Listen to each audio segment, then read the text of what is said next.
So,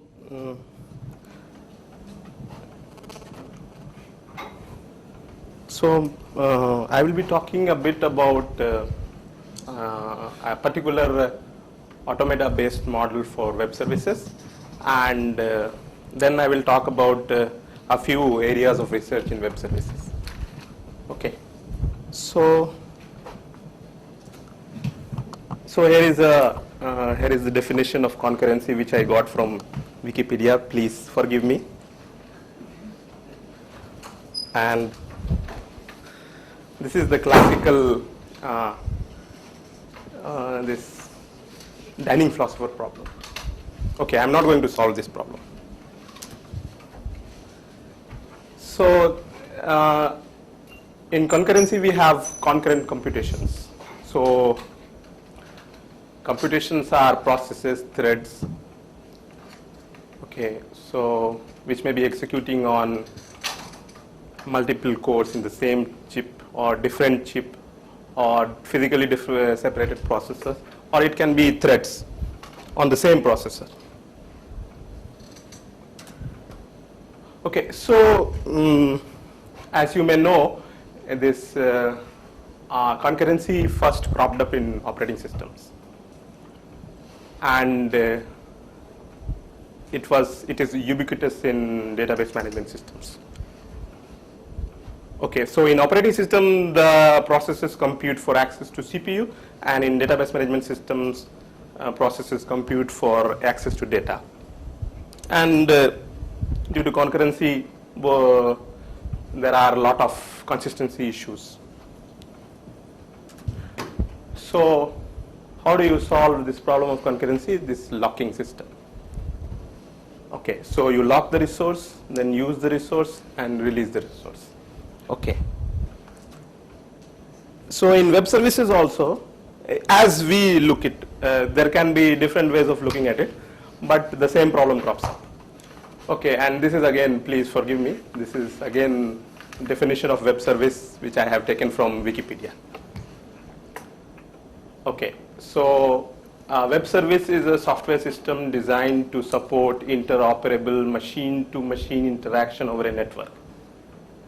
It has an interface described in a machine processable format, which is called WSDL, and other systems interact with web services in a manner prescribed by its description using SOAP accesses.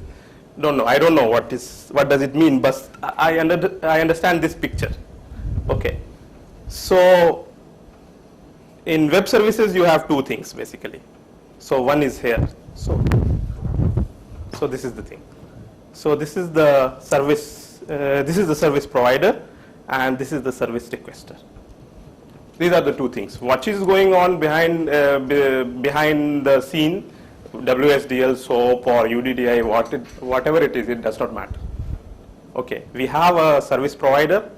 It's a program which is doing something, and here is a service requester which is trying to get some service from the service provider. This is it. There is nothing more in web services. So basically what is going on, it's a client-server system. So here is a server, and here is a client. Okay, so it's a classical client-server system. But there are other things, like this service provider may not be a standalone program. It may be a composition of many programs. Okay, so it may many web services may compose together to form one web service. That's a separate issue. But the whole thing you may compose it in one computation. Okay, so this is a classic case of client-server systems. So there are two things. So there are two components. One is the service provider, another is the service requester or consumer. So what I am trying to say is this. I am trying to say is that web service, so the service provider is a resource. Okay, and the client is a process which wants to access that resource. This is my thesis. So I am trying to say is this, like in operating system you have a CPU which many programs are trying to access. Similarly here It's a web service. So the service provider is a resource, and the clients are trying to access that resource. Okay, so this is my thesis. And my thesis, what I am trying to say is that I am trying to map that concurrency which is there in operating system in terms of access to resource here. So that's what I am trying to say. So I am trying to say that web services are inherently concurrent in that way. It's not entirely correct. It may not be entirely correct. There may be concurrency issues due to different other reasons. But here it is due to this way. If we see it as a client-server system, then the concurrency crops up in this way as a resource, contention for the resource. And the resource is the web service provider. Okay, several service consumers compute for the service offered by the service provider. Okay, so this problem can again be solved by using a different kind of locks. And I'm trying to say that this is lock system. This is a locking system which I call it a session paradigm. So establish a session with the web service provider, and that way you lock the service provider, and then you work with the web service provider during the session, and then you terminate the session. So this is a lock use, the same paradigm of lock use resource. I am calling it as session paradigm, which I can do, isn't it? So this is the classic client-server paradigm, and the client-server paradigm using having sessions is solving the problem of resource contention in this way. Okay, so we talk about client-server system, and in this, so I jump to client. So instead of talking about web services, I talk about client-server system. Okay, so this is where I have a single server and multiple clients. So how many clients? So we say that large number of clients, unknown number of clients, unbounded number of clients, which basically comes up all the time. For example, if you are trying to book a ticket on a railway using ICRTC, so there is a web service. There is a web service for maybe train number 2016. So unbounded number of customers are trying to book the ticket on it. We don't know beforehand how many people are trying to book a ticket on 2016. So we don't know how many clients are there. We know that there is a web server for 2016, but how many clients are there for that thing, we don't know. So we have unbounded number of clients and a single server. Okay. So clients send request for the service and the server responds. So we differentiate between two types of client-server systems, discrete and session-oriented. This is again, this is not our jargon. This is a standard jargon in the web service community. We call it passive clients and active clients. Okay, why we differentiate between the two? Because actually these two are different, and we will come to know how these two are different. So this is one example of loan approval service. Please forgive me for the figure. It's not, I downloaded it from somewhere. Okay, so this is a loan approval service, and there is a loan officer as server, and there is a borrower as client. So what is going on is that there are many people trying to borrow from a bank. Okay, so they go to, so this service is going on online. Okay, you don't need to go to the bank for the loan. So you log on to a loan of, so via browser you open a client service, and you connect to a loan officer, which is a web service, and you try to get a loan. Okay, these things are there in, these things are not available here, but they are going on. So there are, even if you go, so if you try to find, there will be a lot of information of loan approval service on the net. Okay, so so the client gives a request, and the server either says yes or no, nothing else. This is another kind of client server system. This is why we are differentiating between the two. Actually, so we say that this thing is a passive client system because the client simply sends a request and waits for an answer from the server. And here this is an active system in which this thing is a server. So that this is a travel agent web service. This is a server, and these things are actually the clients. Okay, so there are and the clients are interacting with the travel agent, and there are multiple interactions between the two. Okay, in the case of passive client, there is only one interaction. So a request is sent and yes or no comes. Here there are multiple interactions between clients and server. So that's the way these three things are different. Okay, so here is a model for passive client services. Okay, this is a automata based model. So actually what is going on here, it may look a bit intimidating, but what is going on here is that there are different types of clients. So this gamma 0 contains the types of clients. So that depends on service actually.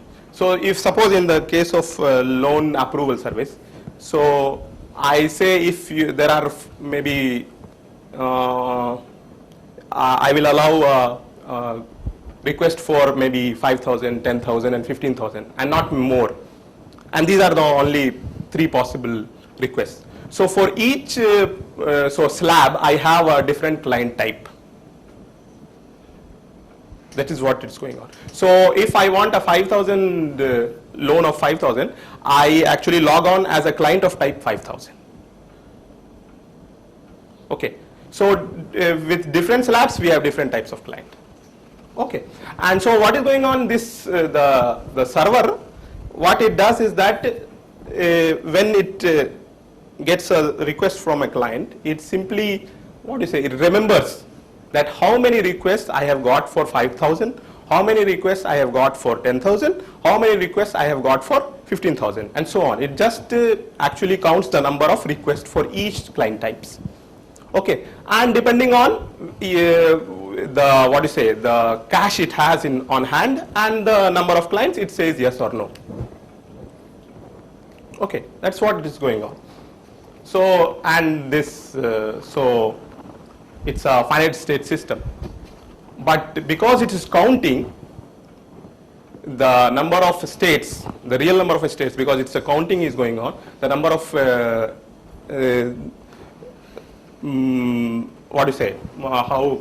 how do I say it? Because there is a counting going on, the state space becomes infinite because there is a counting going on, and that is actually so if you see the run a definition of a configuration. Okay, so at any point of time there are the system remembers 3 things. So the local state and the clients which are actually active, which are alive, which are basically you can say that they are pending in a way. And we can define initial configuration, we can define final configuration, and there is a configuration graph which comes from the transition relation. Okay, and if you this configuration graph is due to the C, because the C can be large, this configuration graph is infinite, is a graph which has infinite number of nodes, potentially infinite number of nodes. Okay, so don't worry, it seems a bit intimidating, but it is very simple. So we can talk about reachability in this graph. So when you have the input as this system, is there a path in this graph in which the initial configuration is this So you give two configuration and say that this is the initial configuration, this is the final configuration. Okay, so there should be a S dash, C dash, and gamma dash, chi dash, sorry. So is there a path in this graph from this configuration to this configuration? So actually, so in all its generality, this reachability is undecidable. But we will see later, we won't see, but we will simply state that actually this system can be encoded into multi-counter automata actually, because there is only counting going on. So because we can encode this system into a multi-counter automata where no zero test is going on. So and reachability is decidable in multi-counter automata. So reachability becomes decidable here. So we can do a lot. So this system, in a way, you can say that this system becomes manageable. So we can say we can verify this system. If I am defining web services using this system, then I can verify a lot of properties of this system. Okay. So this is one very simple example of SPS, in which this system actually admits a client request. Okay, so in its initial state, it admits a client request and nothing else. It does nothing else. So you see, it starts from this state, and so this configuration, it admits one, and it remembers the type of the request, and just so here 1 is admitted, then 2 is admitted, 3 is admitted, and so on. Okay, so the number and the configuration, so this path can be infinitely large path. There can be infinite number of configurations here. Okay, so this is a system with one pending request. Okay, so here you admit one request and then you answer. So at any point of time there is only one pending request. So this the model can be extended to a model for active client systems. And here in this case, what is going on is that every client system, so for every client type, I have a small finite state machine. So I have a small finite state machine for every client type. So the client does many things. It not only sends a request and receives an answer, but it can do many other things. Okay, so this thing can also be, I will skip these things. So this can also be encoded into a multi-counter automata, a larger number of multi-counter automata, and here also some kind of counting is going on. So and here in general the reachability will be undecidable, but because we can encode it into multi-counter automata, the reachability becomes decidable, and the same kind of, so we can verify these things. We can define properties of such web services and verify those properties. One question, can you interpret one configuration here like SC, chi and pi, and what do you mean by this configuration, and what do you mean by the reachability problem, that we have a path from here, this configuration to this configuration? Okay. If we are in S, then we are in some state S, so and C represent how many clients we have, and then chi is what type of chi here?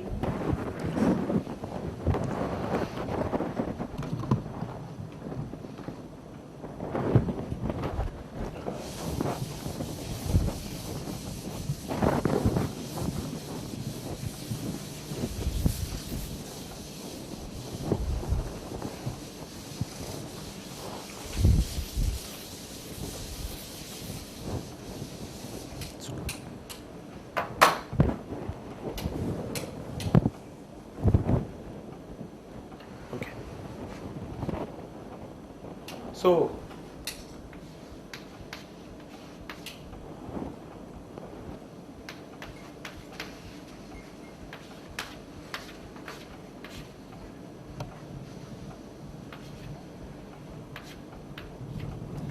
you start with initial configuration. So this is the initial state of this, and you have no client pending in the system, and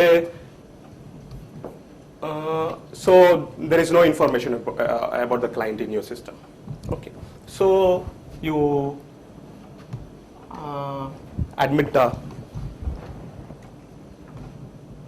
So actually, so I should not be having all these things.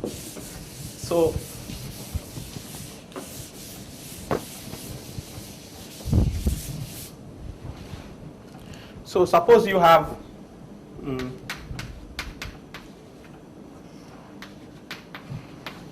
you allow two type of clients. Okay, so for every client you define the client alphabet. Okay, and there is a small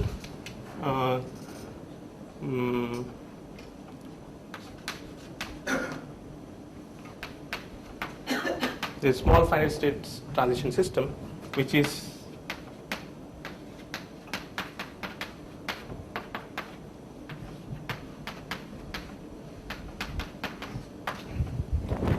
there is a finite state transition system defined for each client. So this delta U is over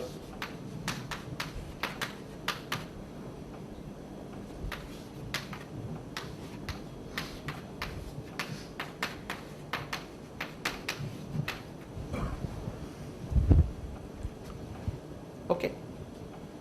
So this theta U is what do you say, local activity alphabet for U.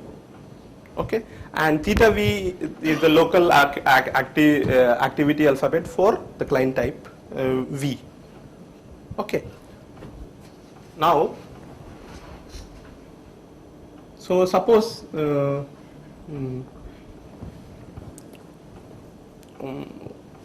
what happens? So a client of and the whole transition system, the complete transition system, so which manages all the clients. Okay, so that thing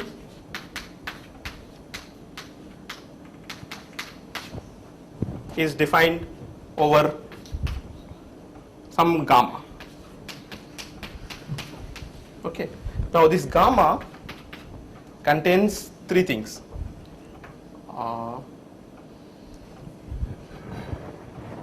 This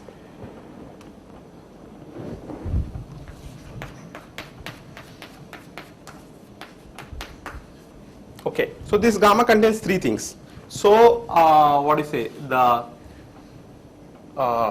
it contains of triples where this the activity executed by the client and which client, okay, and whether it is a new client or whether it's an old client. Okay, if it is a new client, then I will admit it to the system, so I will increase my C. If it is an old client, then I will look in my C and whether there is an X which X maps to something in the C, and I will what to say, update my C. So I will update using chi. Okay, so suppose this let's say some request U comes. Okay, it's not exactly request U, so I will go to some state, add 1, okay, and when the client moves sends a request, so it moves from some state to some state. So I will add some Q dash. Okay, so sorry, here is a 1, and this pi contains information about the local variables, so the variables, the binding of the variables, okay, which is not actually much, okay.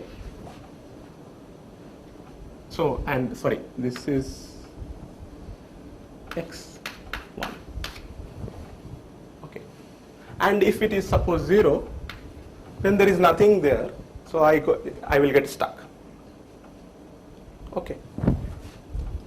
And then suppose I do some theta x0, then I will go to some s2, and 1 will go to some q double dash, okay. So essentially what is going on is that for each client state I have a counter, okay. So if I don't remember actually, so I don't remember which client is in which state. I remember only how many clients are there in this state, okay. So there are all possible client states, so I take all possible client state. For each client state I have a counter, okay. So I just count how many clients are there in this state, and if there is a transition going on, so then I will decrease one counter and increase one counter,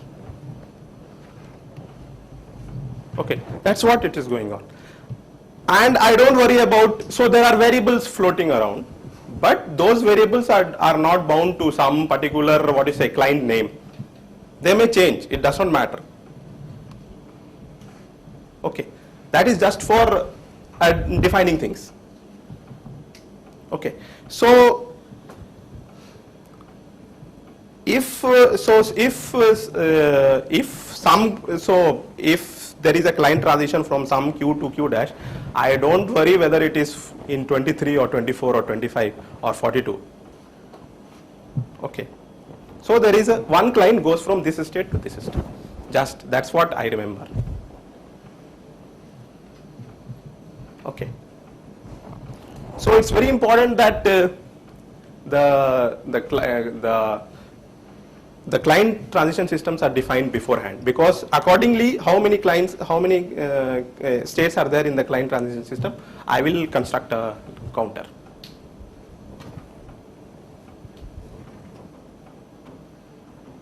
okay. So the most important thing is that this is a class, this class of system is actually it's equivalent to multi-counter automata, which is multi-counter automata is also called VASS, vector addition systems with states, which is equivalent to Petri nets, okay. So it's what is a we can encode these things directly into Petri nets, okay. So now we come to a different problem. It's called web service composition problem. It's a very, what do you say, it's a it has been a, what do you say, hot area of research in web services for a long time, okay. So as if you remember that picture,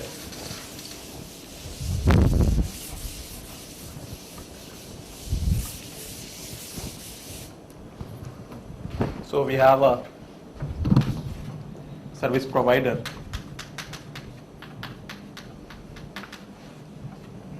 and service requester, and there are a lot of things that doesn't. So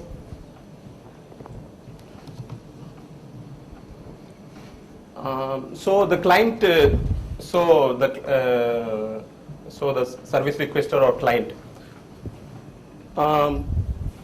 sends some request to the service provider, and it may be possible that the client request cannot be satisfied by any single web services, but there are many actually.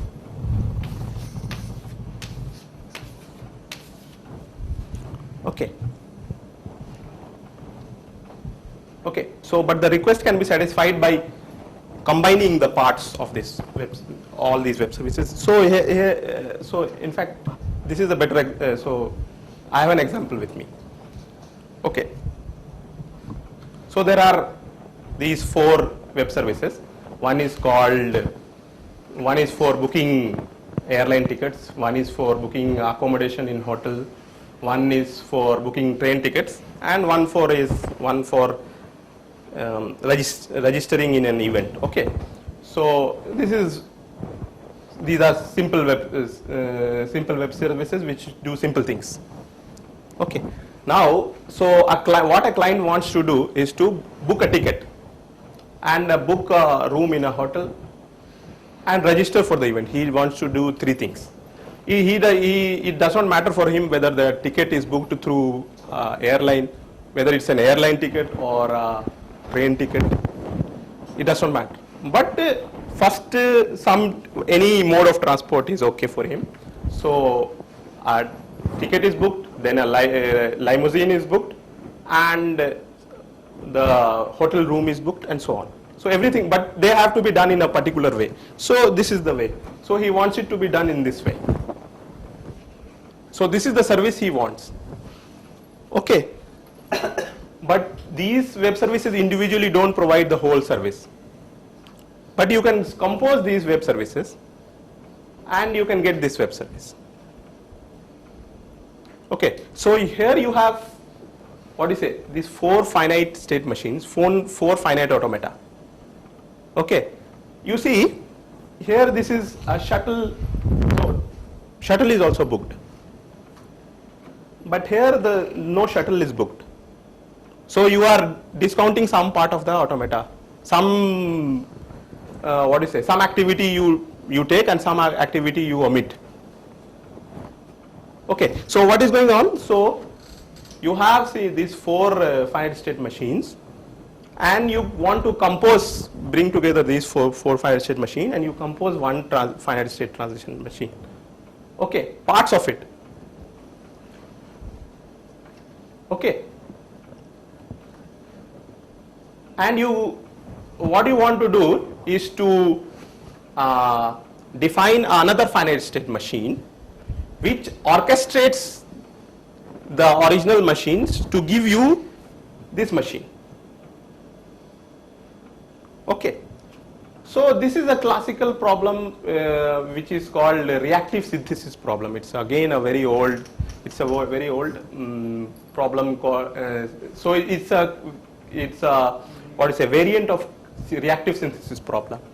Okay, actually this is not the reactive synthesis problem. In reactive synthesis problem, what you are given is that you are given a LTL formula or CTL, some specification in some logical language phi, and you construct a finite state machine called D such that the language of D satisfies phi. Okay, but this is a variant. This is a variant of that problem, in which you don't need to construct an automata anew. You already have some 4 or 5 automata, and you somehow control those things. Take some operations from here, some operation from here, some operation from here, combine them together, and you construct a desired machine. Okay, so basically you construct some controller. Here it is called orchestrator, and which controls the environment and executes the machines in CW such that the ultimate behavior is according to T. Okay, and many people have solved this problem in different ways, and one is called Roman model. Okay, so it's many people in this model, each service in the community of web services is defined as a non-deterministic finite state machine. Okay, and the target service is also defined as a finite state machine, and they define a orchestrator, which is again a finite state machine, which orchestrates the CW according to T. Other people have done it in different ways. Some people have used the Petrinet model, okay, and some people have used some other way of doing it. And they have extended this model by adding data to it, and they call it Colombo model. Okay, so with data the thing becomes more complicated. Okay, and this is a very hot area of research. Okay, so now we come to another area of research which is called web service choreography. Okay, so here what is, it's actually the same problem, you look it at a different way. So instead of seeing it actually by giving a different example, what I can do is that you look at the same example, same thing. So here this is the target web service. So it can be a complicated web, set of behavior. What you can do is, so they call it choreography. Okay, in the web service choreography community, they call it a choreography. So choreography is the, the desired specification, the target specification which you want. Okay, now given this target specification, can you come up with these things? So here in this composition thing, I have given you the, the basic building block, and you come up with the target. In the web service choreography thing, it's the other way around. So I have given you the target and you come up with the basic building blocks. So that's a looking at the problem in a just the opposite way. That's what is going on in web service choreography. So this web service choreography community does the same thing, composition, in a reverse way. Okay. So here so different people do web service solve the problem in different way. So some people use it this automata based choreography model business. So the choreography is so there what we said, we were calling it choreography, community of choreography web services, and we go from community of web services to target web service. Okay, so this community calls this thing service implementation, and this they call it choreography. Okay, so they are going from this so essentially they are going from SI to C. Okay.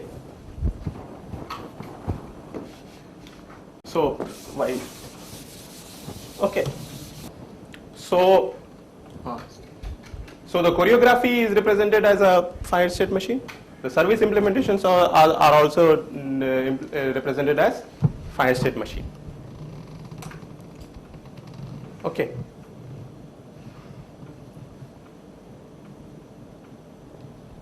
But the point is,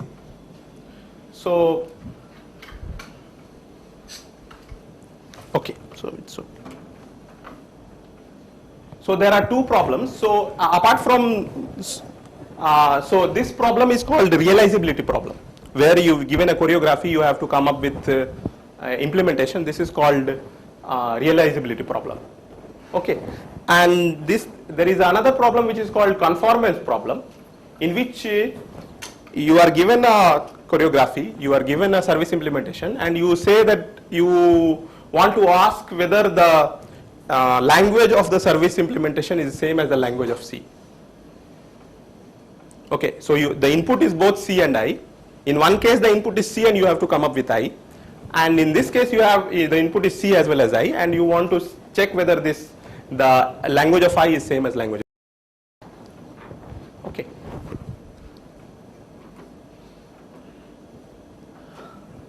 Okay, so now we come to web services with data. Okay, so this is let us go back to this loan approval service problem. Okay, the web service. So what is going, so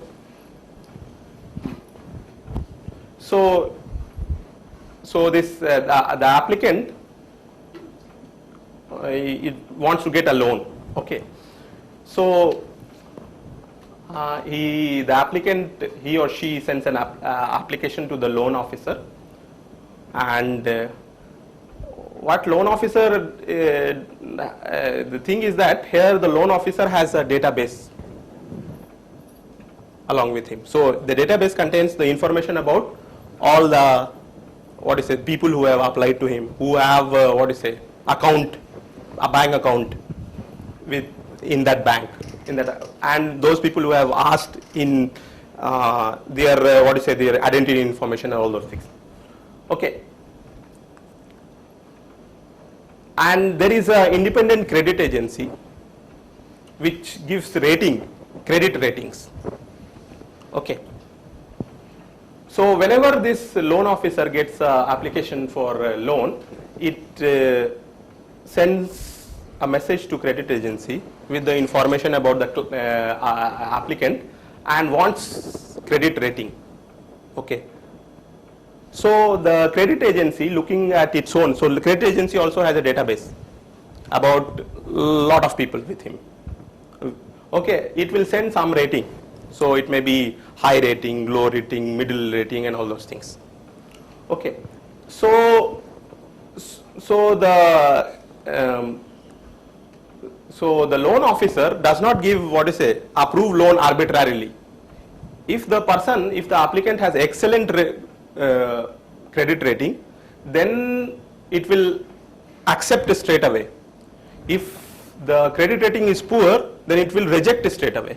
If there is something in the middle, what it will do is that it will get the credit history from the credit agency, send it to the loan manager, and then loan manager will decide. So essentially there is again some choreography going on, but there is data. Okay, so this credit agency has a large database. The loan officer also has a large database. Okay, and if you want to model this thing as a state machine, as an automata, okay, then this thing is actually because of data, this thing is infinite. Okay, so what do you do with it?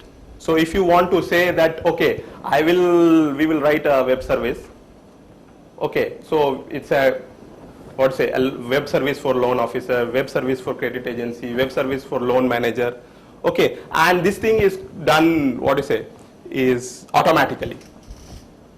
Okay, and I want to make sure that the application for a loan is processed correctly. Means people with excellent rating get loan straight away, people with poor rating get rejected straight away. So how do you make sure that this thing is correct? So this web service, if you have these web service and they compose together, they work together and process the application correctly, you have to verify it somehow. So how do you verify it when you have database, large data along with you? Okay, so this is it's a difficult problem. It's a difficult problem to address, difficult problem to solve. Okay, but there is a community who are trying to come up with subclasses of problem. So clearly you can't put a bound on data, because then this thing becomes there is no point having a bound on data. It becomes immeasurable. The whole problem becomes laughable, in fact. So how do you verify these things? So one way to verify this thing is that even though the underlying system is infinite state, you come up with properties which are decidable, properties which you check efficiently. That is possible. If you can, there are logics. So you can define logics which you encode appropriate properties which are good enough. You can't, of course, you can't check everything. but you can come up with those properties, and those properties are good enough actually. Those like those specification languages, they are good enough to solve a lot of problems. Okay. So this is one. So here what they have done is that they make sure in this particular case what is going on, that each web service has a database, and that database remains fixed throughout the series of interaction, and whatever the changing part of the database is modeled as state. And so if one application comes and it is processed from the beginning to end, that will be one computation of the composite web service. Okay, in which the database at each point remains the same, but whatever the changes are going on there in the state. Okay, and you define a specification in such a way that you see, like for example, if you have something like if you understand a bit of logic, then what is going on? So if at each point, if you have the properties which you want to check, you can break it down into two. So there are some properties which can be checked locally, and there are some temporal properties. Okay, if you can somehow break it into two cleanly, that the local properties are completely isolated from the temporal properties, then the whole verification problem becomes decidable. Okay, so this way they solve this problem. So this composite loan approval web service should operate according to some bank policy, and this is the bank policy, that the loan officer can make independent decision for some cases, and for all other things it will ask the loan manager. So, and this thing can be actually encoded into decidable specification languages, and then that can be checked. Okay, so now we come to another area of research, which is entirely different from what we have been talking about till now. Okay, this has something to do with type systems, so which appeals to Robin Milner, and Robin Milner said that well-typed programs can never go wrong. So what does this mean? This means that if you write your programs in a programming language which is well-typed means, like for example in C, you give a type to every data. Okay, so if I somehow write a program and I can give a type to every component of the program, and inductively I can, so I start from some small variable, I give it a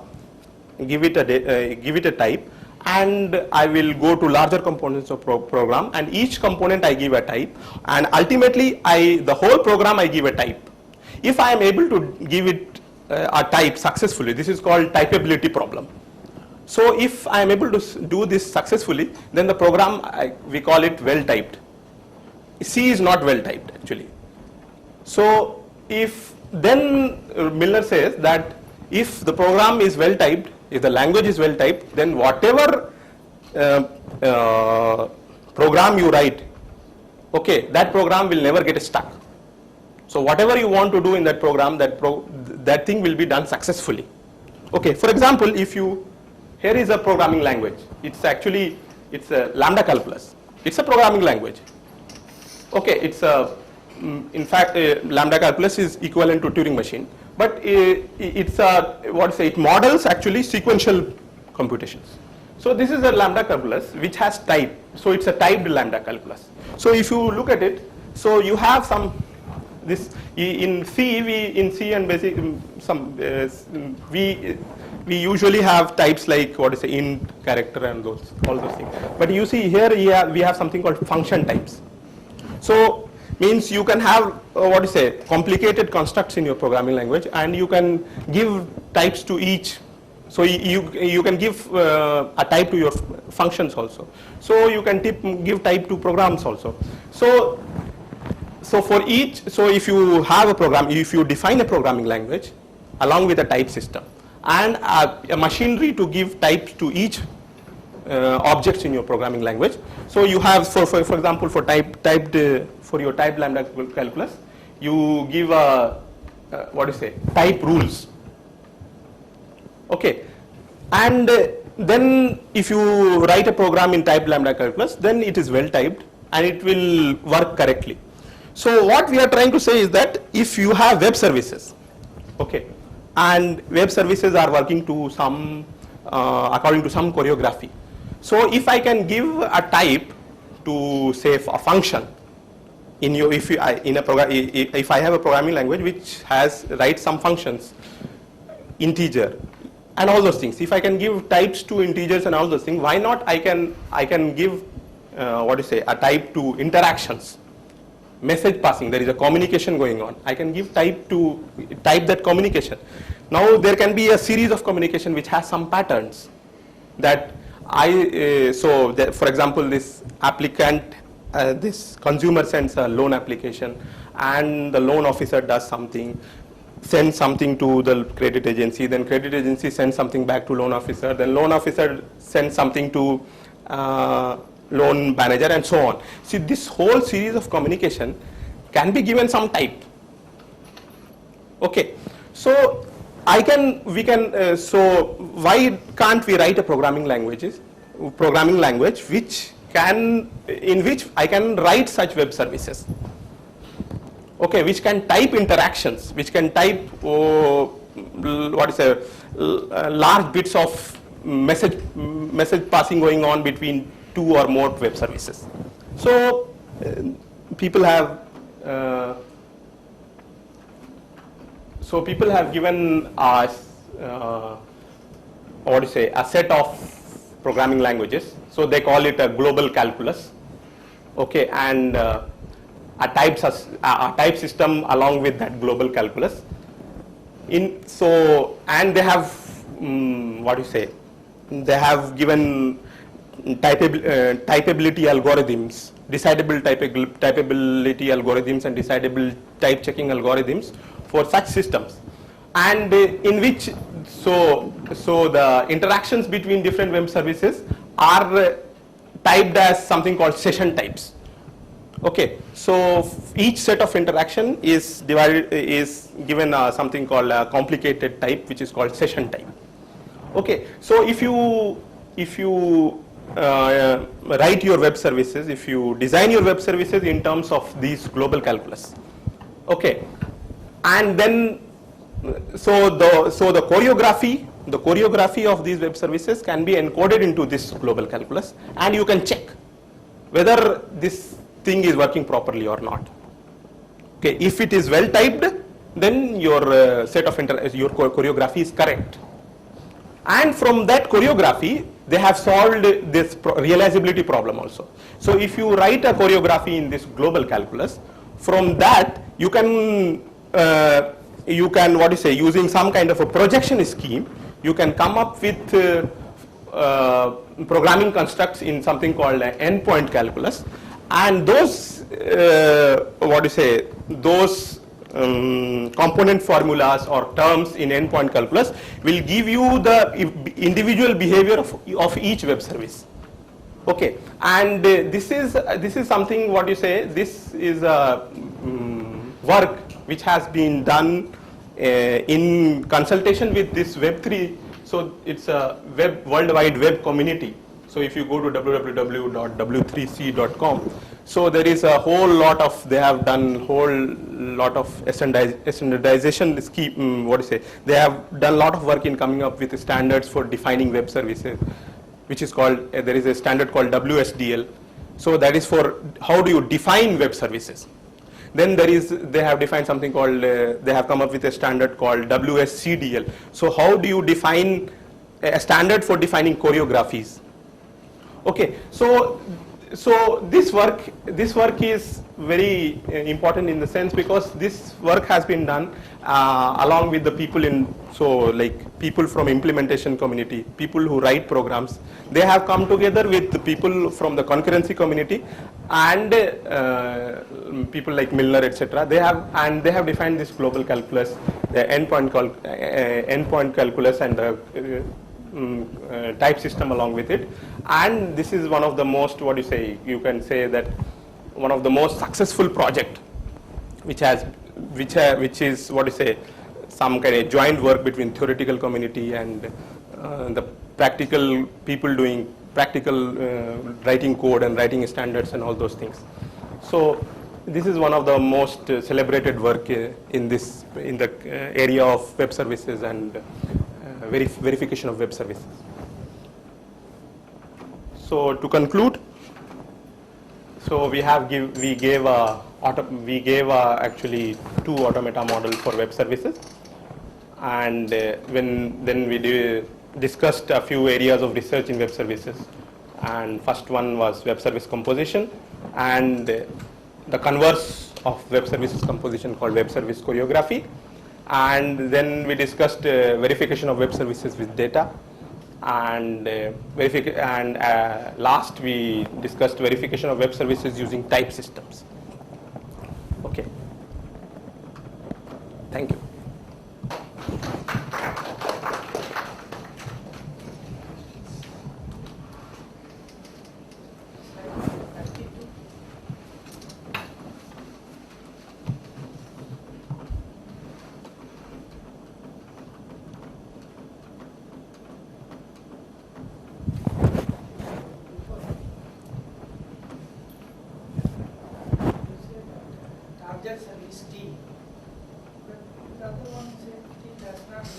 Yes, yes. That's what, no. You see, this is CW. So this is the community of web services. There are 4 web services in this community. And this is my target web service. This is not there in here. Because you see, there is you are booking plane ticket and booking as well as booking hotel ticket. There is nothing called, this plane is here. So some other web service is booking plane ticket and some other web service is booking hotel room. So 2 web services are doing 2 different things, but you want to join together and come up with a web service which does everything. Okay.